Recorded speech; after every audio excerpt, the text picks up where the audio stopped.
يا مكة يا مكة يا ماء الظمآن بوركت في كل الأزمان في كل الأزمان يا مكة يا مكة يا ماء الظمآن بوركت في كل الأزمان في كل الأزمان لما أتى بالبشرى هادينا بسم الله الرحمن الرحيم إن الحمد لله نحمده ونستعينه ونستغفره ونعوذ بالله من شرور أنفسنا ومن سيئات أعمالنا من يهده الله فلا مضل له ومن يضلل فلا هادي له وأشهد أن لا إله إلا الله وحده لا شريك له وأشهد أن محمدا عبده ورسوله صلى الله عليه وسلم أما بعد. Sisters, inshallah, this is the hadith class for the hadith Imam Nawawi. In fact, we started off with the biography of Imam Nawawi, and we went into the first hadith about the إِنَّمَا أَعْمَلُ بِالنِّيَّةِ. Verily, indeed, actions is accompanied by intentions. And we started off with the first hadith of hadiths. Inshallah, we did that in the past. And then we went into basically what is hadith, because first and foremost, sisters, we need to know first and foremost how to detect hadiths, what is the linguistic meaning of hadith, what is the religious terminology of hadith, because we always hear this, the hadith of the Prophet Muhammad or the hadith of Abu Hurairah who reported this hadith. So we wanted to get a foundation of how to go into hadiths and how to decipher. And we'll be going into different series before even getting into the hadith number 1, hadith number 2, hadith number 3. We first have to have a foundation of how and what is hadith, what is the sunnah, you know, things of that nature. We really want to get into that so that we have a clear understanding of at least having some construction or structure of the hadiths, and not only quoting the hadiths and also having tafsir of the hadith, also having some vocabulary of the hadith, also having from a grammatical perspective of the hadith. Because listen, sisters, this is how they're going to give it to you. If you went to Medina University, they're going to teach you the science of hadith. So this is how we should give it here in America. It doesn't matter if we don't go to, of course, I'm not putting myself on the level of the scholars of Medina and the University of Al-Azhar, but I'm saying there is a structure of already how we should understand the sayings and the teachings and the actions of the Prophet Muhammad sallallahu alaihi wasallam. And because of that, it has nothing to do with anybody except the Prophet Muhammad sallallahu alaihi wasallam, because it is Allah who sent him how to teach us and explain to us in great details of how we should practice this deen called Islam, that is based on the fitrah, which is the natural inclination of every one of us to believe in one creator and to worship him. So therefore we get into the context. As this site has taken its name, Sisters of Sunnah, right? And basically, although it is Sisters of Sunnah, it is a comprehensive title, because every one of us have to follow the Sunnah. But every one of us also need to know what the Sunnah is, and what is the wajib of the Sunnah, and what is the mandub of the Sunnah, what is the linguistic meaning of the Sunnah, and how it's referred to from the juristic perspective. So I want to give it in these kind of instructions so that we can have at least a base, and we'll remember these things so that when these things come up, we will be equipped with having a strong foundation of it, so we won't get people to report and say things that is not authentic, or say things without the context of the hadith itself. And that's how the muhaddithin, which is the people of hadith who studied and mastered the science of hadith, will do it as well. So alhamdulillah, we start off with that. I do like to refresh our memory for the new listeners of how we talked about the basic terminologies of hadith. Okay, so we will refreshing that, if it's okay with you sisters, and just to give an update, inshallah. We were talking about the definitions of hadith, right? And the Arabic word hadith it basically means an item. See, we really never knew this.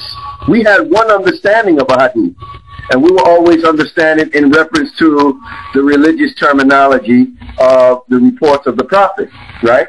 So we get into the basis and root, the derivatives. Derivatives are very important.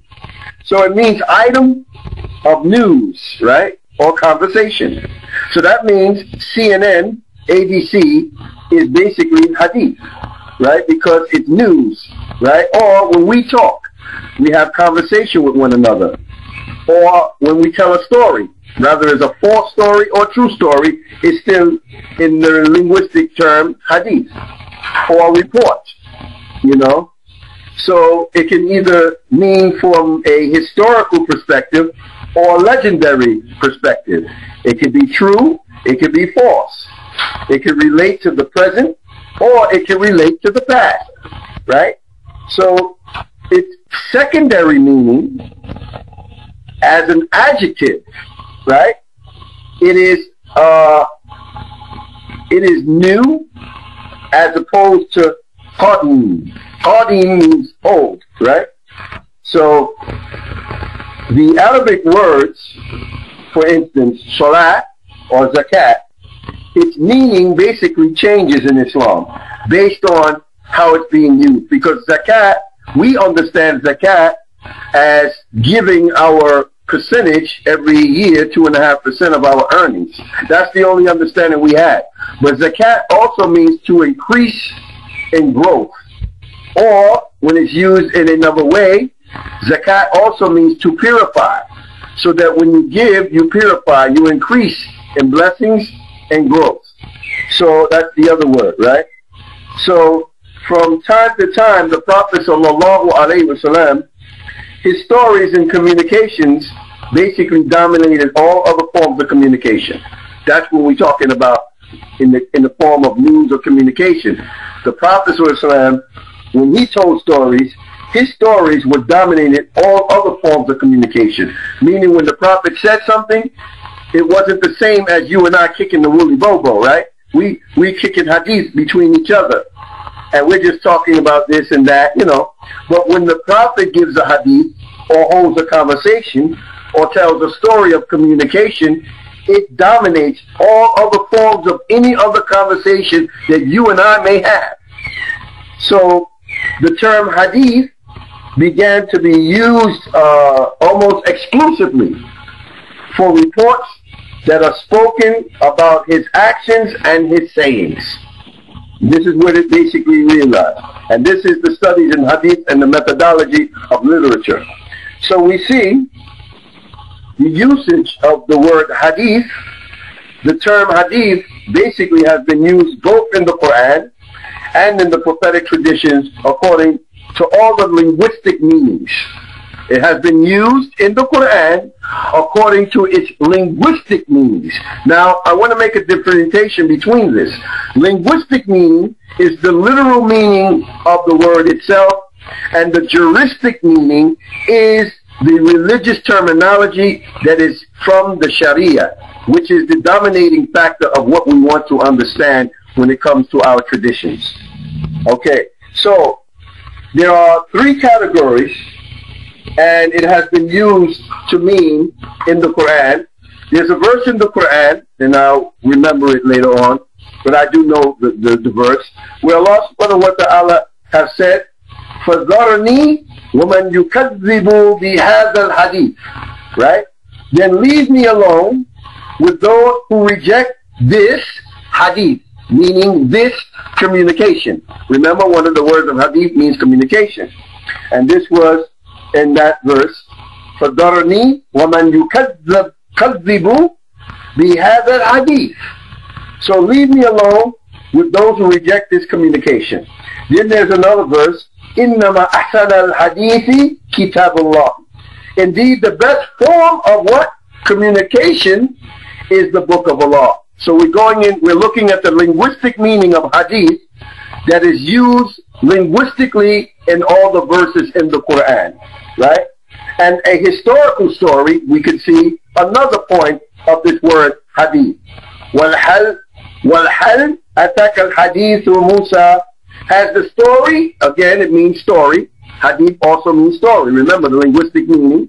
I'm going to always go back and refer it because I want you sisters to understand what we're talking about. We said that hadith means item, news, communication, a tale, a story. So we're dealing with their forms. We dealt with the story. We dealt with the communication. وَالْحَلْ أَتَاكَ حَدِيثُ مُوسَى. Has the story of Musa reached you? So here it is, historically through a story.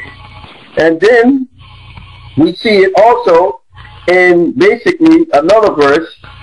حَدَّثُوا عَنْ بَنِي إِسْرَائِيلَ وَلَا حَرَجَ. Right? You may speak about the children of Israel without, etc., etc., etc., to the verse, to the end of the verse. So now, it also means to speak, right? You may speak. حَدَّثُوا عَنْ بَنِي إِسْرَائِيلَ وَلَا حَرَجَ. Right? Also, the third definition, we said conversation, right?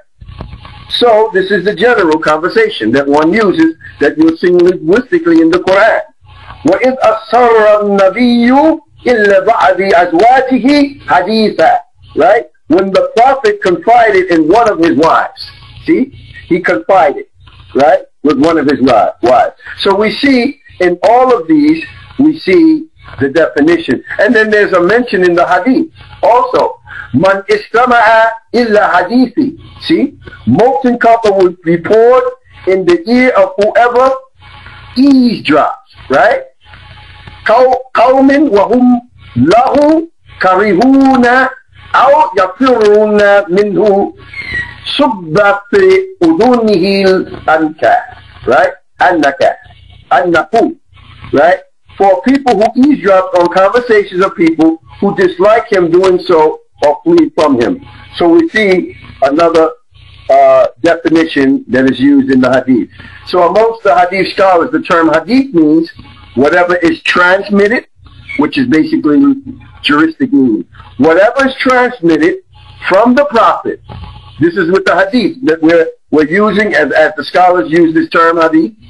Whatever is transmitted from the Prophet of his actions, number one, his sayings, his tacit approvals, or his physical characteristics. So the scholars of Islamic law do not include the physical appearance of the Prophet in their definition. Again, the importance of hadith. Number one, revelation. The Prophet sallallahu alaihi wasallam, his sayings and actions were primarily based on revelation from who? Allah subhanahu wa ta'ala.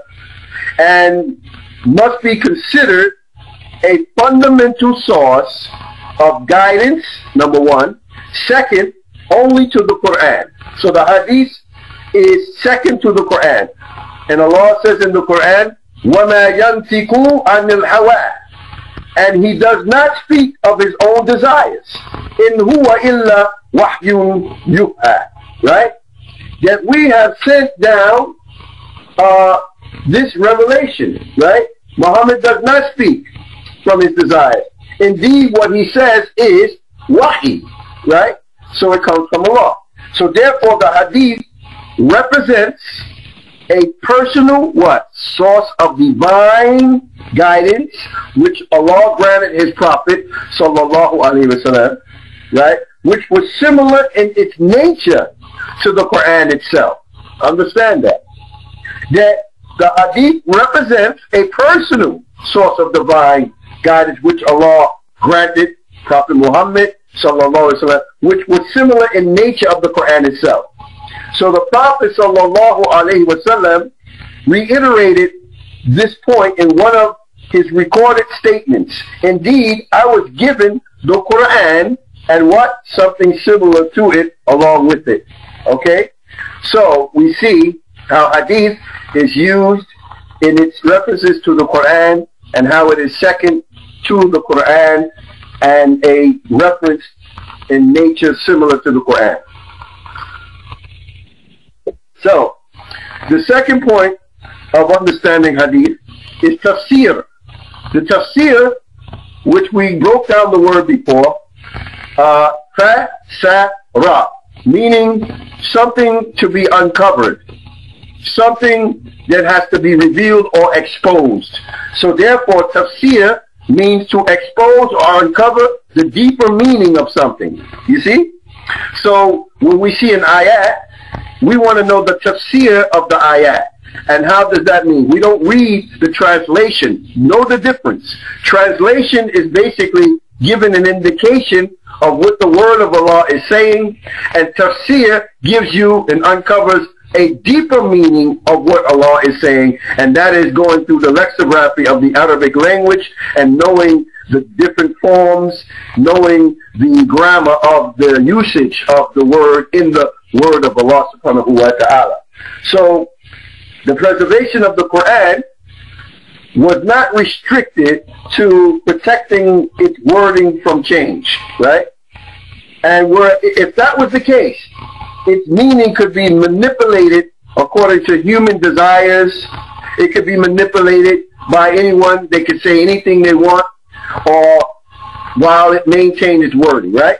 So Allah has protected the essential meanings from change by entrusting the explanation of the meanings of the Quran to the Prophet Muhammad sallallahu alaihi wasallam. So for those who want to say that the hadiths are false and how could we trust it because it came from man, Allah also preserved and protected the explanation of the reports of the Prophet Muhammad sallallahu alaihi wasallam and the Sahaba.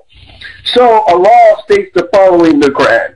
He says, وَأَنزَلْنَا إِلَيْكَ الذِّكْرَ لِتَبَيَّنَ لِلنَّاسِ مَا نُزِّلَ إِلَيْهِمْ. Right? And I revealed to you the reminder in order that you, Muhammad sallallahu alaihi wasallam, explain to the people what was revealed to them. Explain, tafsir. You see? To give tafsir to them. To remind them of litabayina, to remind them to explain clearly, undisputably, that tabayyana, bayyana means clear and evident, something that is mubin. Well, kitabu mubin, this is the book that is clear, to explain or to elucidate the explanation in that which was revealed to you. So this is tafsir. The Prophet sallallahu alaihi wasallam, through his actions and description of how he practiced Islam, is tafsir. So the Prophet sallallahu alaihi wasallam is the tafsir of the Quran. This is how we first get tafsir. Tafsir has to first and foremost come from the Prophet Muhammad sallallahu alaihi wasallam. Before we even get to a scholar's tafsir, we have to get to the tafsir of the Prophet's actions of how he demonstrated the Quran. So one must understand that the meaning of Quran must consider what the Prophet sallallahu alaihi wasallam said or did regarding it. So that's how we understand Quran. Now, in the Quran, Allah subhanahu wa ta'ala instructs the believers to offer salat and pay zakat. And also in Surah Al-Baqarah 43, in order to obey these instructions correctly, sisters of Sunnah, see? Sisters of Sunnah, in order to understand the verses correctly, one must study the methodology of the Prophet Muhammad sallallahu alaihi wasallam in this regard, in order for you to understand it. So, among his clarifications concerning salah and zakat, he instructed his followers to do what? Pray as you saw me pray, the Prophet said. And when it comes to zakat, he said specifically that you pay 2.5% of your surplus, your wealth, unused for a year, should be given as zakat. And that's how we know about tafsir, because of what the Prophet just described to us of what we should do. Right? So number 3 was the laws. One of the primary duties of the Prophet sallallahu alaihi wasallam was to judge between the people in their disputes.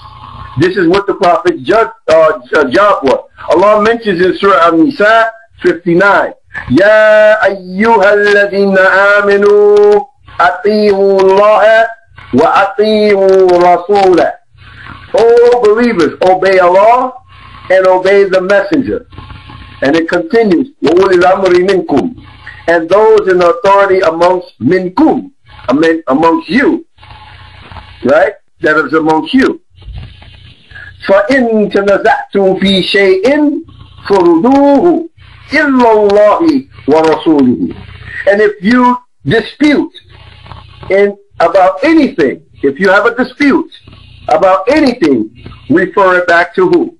Allah and His Messenger. It never mentioned here, refer it back to a scholar first, refer it back to your imam first, refer it back to your desires first. It said refer it back to Allah and His Messenger. So we see here the perspective of laws in this condition. We see the hadiths are essential for the smooth running, as I would say, the smooth running of the law and the courts in any Islamic state.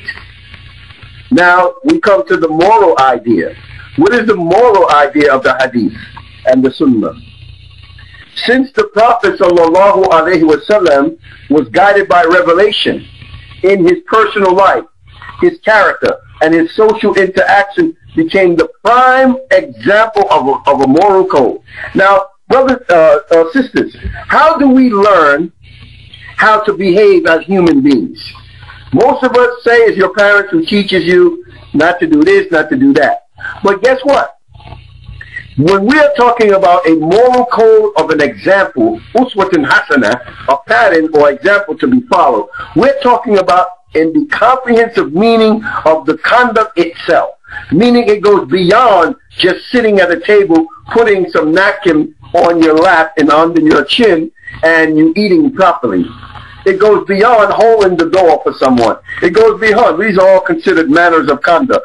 It goes beyond just saying, how are you, sir? Have a cup of tea. You know, it goes beyond the proper language, the proper talk, and the proper behavior. It goes beyond that. We're talking about everything that leads you to Jannah. None of these things. You can have good manners in how to eat, how to speak, how to hold the door for someone, but you can still go to hell if you don't have a comprehensive moral code of life that teaches you how to worship your Lord. And school never told us or taught us how we should worship Allah. So therefore, good manners in the sense of the Islamic terminology comprehends. It is comprehensive, meaning it goes beyond the superficial innate nature of a person just having good manners. How could a person truly have good manners when he don't worship Allah? Huh? How could you say, oh, he's a good person, he got good character, but he doesn't worship Allah? Why? The Sharia meaning of good-natured people are people who first have good adab before Allah. You have to have good adab before Allah. You have to worship Allah and love Allah.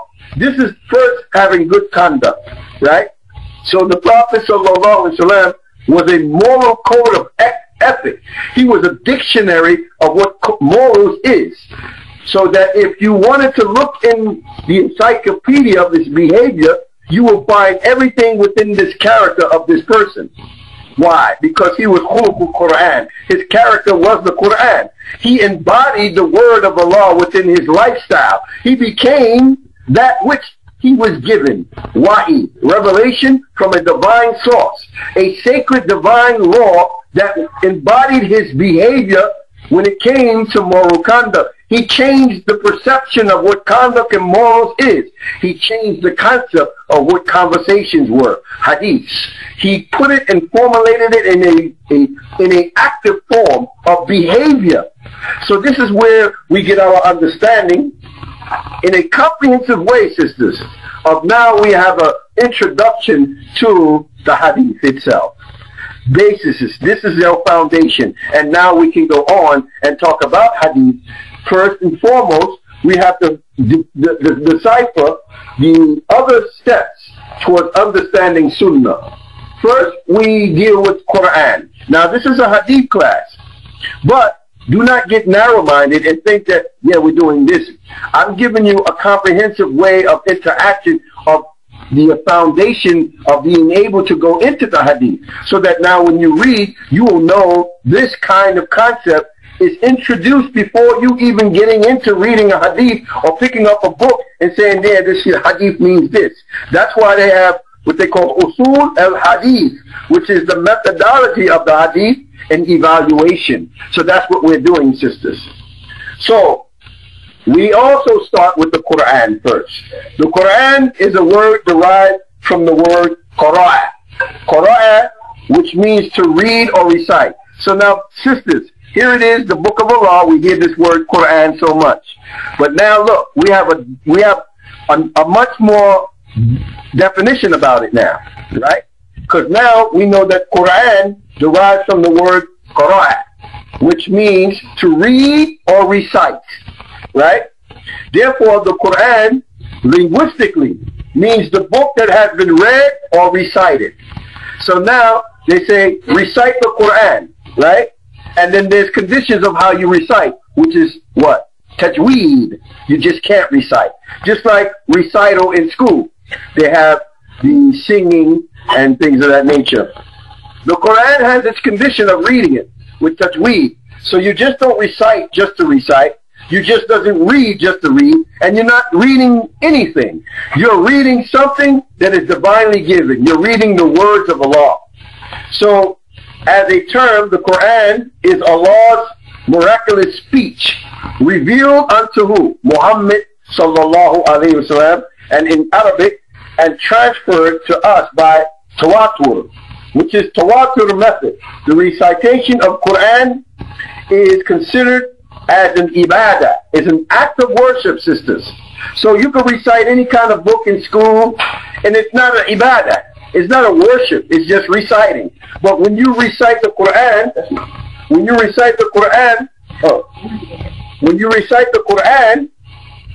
you reciting the word of Allah, and is a form of ibadah. You see? So that's the difference. So Allah subhanahu wa ta'ala, His speech is meant that the Quran is the exact words of Allah subhanahu wa ta'ala. See, sisters, understand. The Arabic on the side of your Quran, or if it's all in Arabic, that is the Quran. That is the word of Allah. The English translation is the transliteration of giving you indication of what Allah is saying. So the Quran is not the English translation. Quran, the recital of Quran is the words of Allah, which is the Arabiya. Okay? So now we have an understanding of that. So, this was revealed to the Prophet Muhammad sallallahu alaihi wasallam as it exists today. There's no distortion in the Arabic. You cannot distort the Arabic. The word of Allah is the word of Allah, past, present, and future. So the term in Arabic refers to the language of the Quran. So when we talk about the Quran in the religious term, we're talking about the language of the Quran. So the real language of grammar is basically derived from the word of Allah. You see? So the Arabs were familiar with their language, their street language. But the Quran came to enlighten them on the word of Allah and give them what we call fusaha, pure Arabic language, the word of Allah. Right? So the rules of the Quran are universal and not restricted to one ethnical group or a specific area or time. Everyone must learn the word of Allah in the language it was sent down. And we have sent down the book in Arabiya in order that you may understand it. And we have made it easy for you to understand. So by tawattur method, it is meant that it was conveyed to us by a group of people for whom it is impossible to lie or conspire or to fabricate it. So the Quran was transferred to us through an entire generation, not just by a group, but to a successors, until it reached the present generation today without any interval in its transference. So the reciting of the Quran in Arabic by itself, without even comprehending its meaning, is considered an ibadah, even if you don't even know what you're saying. It is an ibadah because it is the word of Allah subhanahu wa ta'ala. But also we need to get to know what we're saying. And in this regard, the Quran is different from hadith, which cannot be recited as an act of ibadah. Why? Because the hadith is the report of a man, because the Prophet Muhammad sallallahu alaihi wasallam is a man, and the Sahaba, they're men, so therefore it's not considered ibadah. The word of Allah is an ibadah. Why? Because it's the word of Allah, and it's something that Allah has sent down. So, during the time of the Prophet Muhammad sallallahu alaihi wasallam, the text of the Quran was preserved in memory before it was put down in any books. That's what they call hafiz, hafizun, the people who preserve, the people who memorize, the people who safeguard. You see, this is what hafiz means, the word that you hear all the time. Oh, he's hafiz in Quran. That just means he preserved it in his heart. He preserved it in his memory. But if you want to be impressive, let us see how much you have practiced what you memorized, what you preserved. That's when you have the understanding of the Quran. Because we have many hafiz who memorize the word of Allah, and they're like mockingbirds. You teach the mockingbird the Fatiha. Do he really know how to display that? Or is he just mocking you because he hears you reciting it? See, that's what we have. We don't want people to just preserve or memorize Quran or Hadith. We want them to practice it, which really becomes real knowledge. So we see that when the Quran was preserved in memory on flat stones, they didn't have paper like us.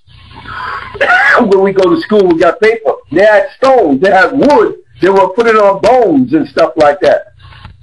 And under the Khalifa Abu Bakr as-Siddiq radiallahu anhu, he collected the Quran soon after the battle of Yamama.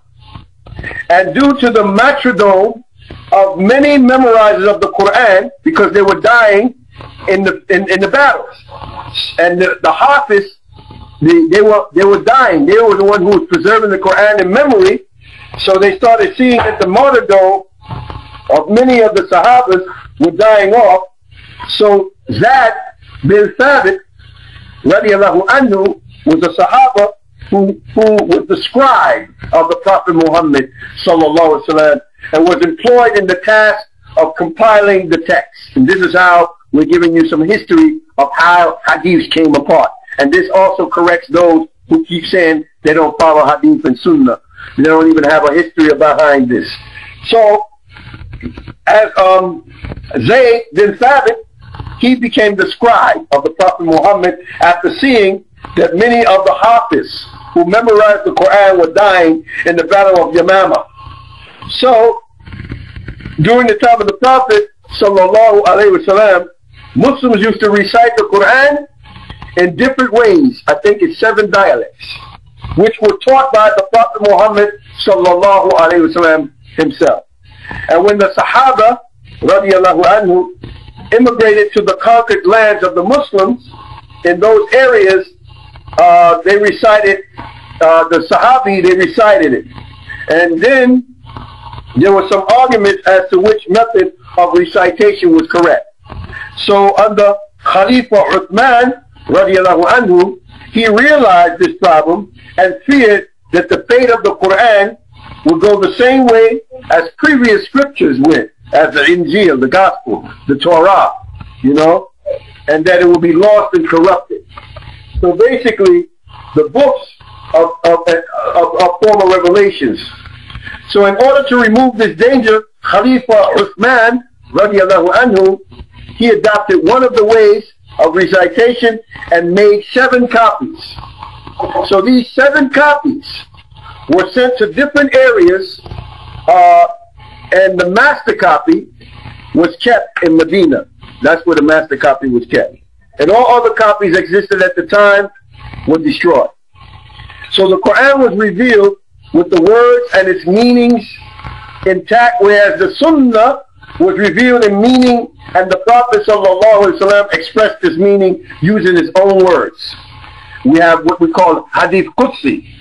Quds means sacred, or holy. As you know, in Palestine they call it Quds. So hadith, the report of Quds, the report of divinely holy scripture, which the Prophet was able to translate that which Allah has given him. So this, the Sunnah was revealed in the meaning of the Prophet and expressed using his words. So the Quran was revealed in 2 distinct periods of the Prophet ﷺ. Dawah in Mecca and Medina. So a surah is considered to be Makki, which is a Meccan surah that was revealed in Mecca, if it was revealed before the Hijrah. And so, even if it is revealed outside of Mecca, and a surah is considered to be Madini, it is revealed after the Hijrah, even if it was revealed inside of Mecca. So we have the distinction between the Makki and the Madini, right?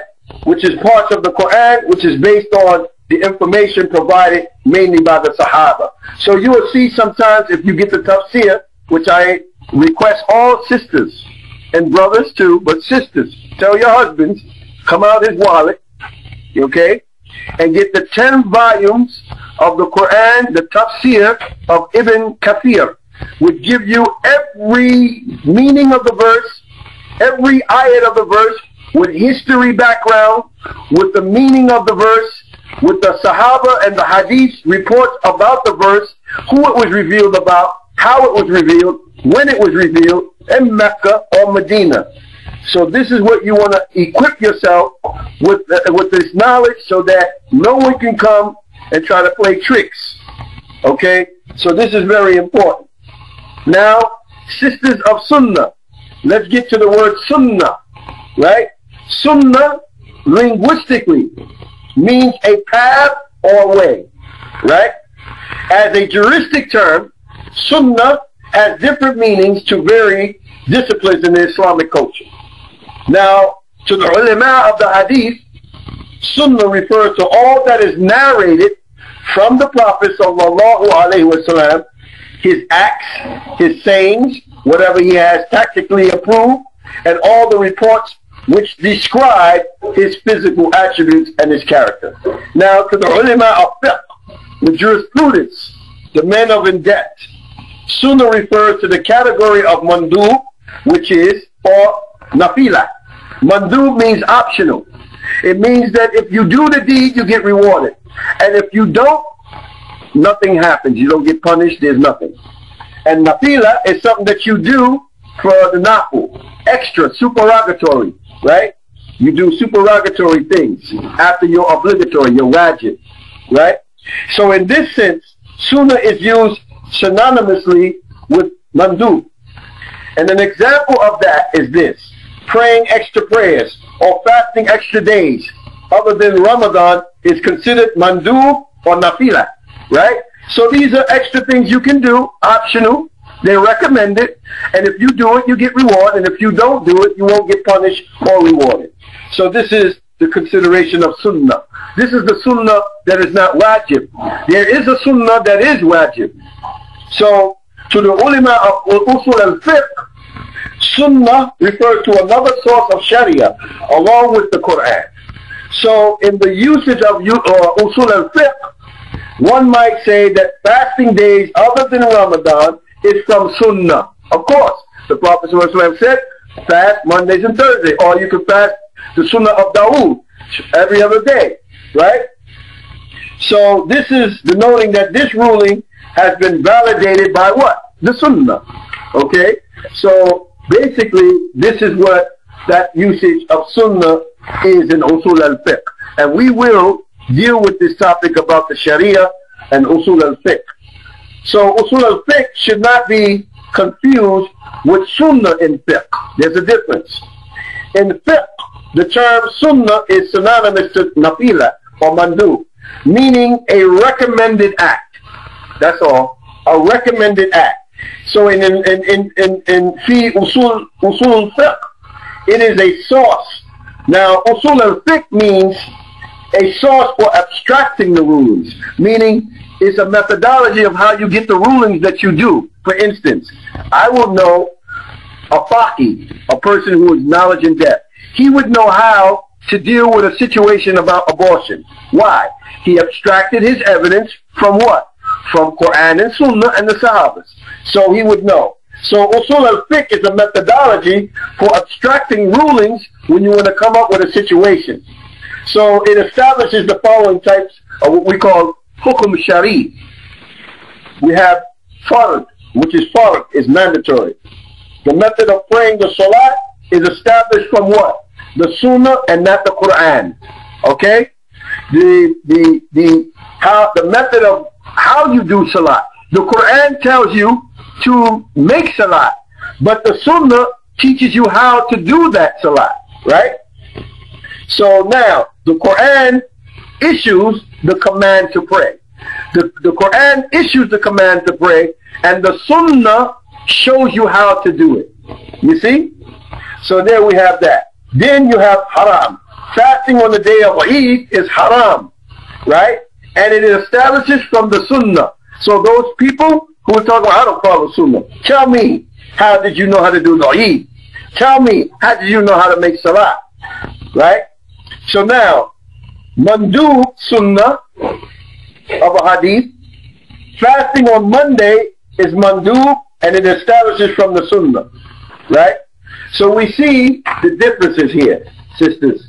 And again, because this is an extensive topic, I won't go too far too much, because I want to keep my audience with the frame of mind of understanding the basis of why we're doing this hadith class, you know, so that we can have an in-depth understanding from a basis, and then we going into the hadith itself. I went into the first one before because this is how the scholars use the hadith. Verily, actions is accompanied by intentions. Whoever migrates for Allah and His Messenger, then his migration is for Allah and His Messenger. And whoever migrates for some worldly benefit or to marry some beautiful woman, then his migration is for that. We start off with that because the basis of anything is your niyyah. Your intentions is accompanied by an act. So we started off like such. So inshallah, we'll stop here on this topic, and may Allah guide us and help us to understand this deen comprehensively and apply it in our lives. May Allah forgive us for the sins that we commit knowingly and unknowingly, for anything that I have said that was wrong came from myself. And may Allah don't condemn me for my errors or my mistakes. And anything that I come from Quran and Sunnah, it is the truth, it is the haqq of Allah. وَقُولِ قَوْلِي هَذَا وَاسْتَغْفِرُ اللَّهَ وَالْحَمْدُ لِلَّهِ رَبِّ الْعَالَمِينَ. Assalamu alaikum wa rahmatullahi wa barakatuhu. Inshallah, we would like some questions and statements, inshallah, referring to this, inshallah. يا مكة يا مكة يا ماء الظمآن بوركت في كل الأزمان في كل الأزمان يا مكة يا مكة يا ماء الظمآن بوركت في كل الأزمان في كل الأزمان لما أتى بالبشرى هادينا أحيا النور أحيا الحق فينا زيدينا من فيضك زيدينا يا ما يا نعم الأوطان، يا نعم الأوطان، يا مكة يا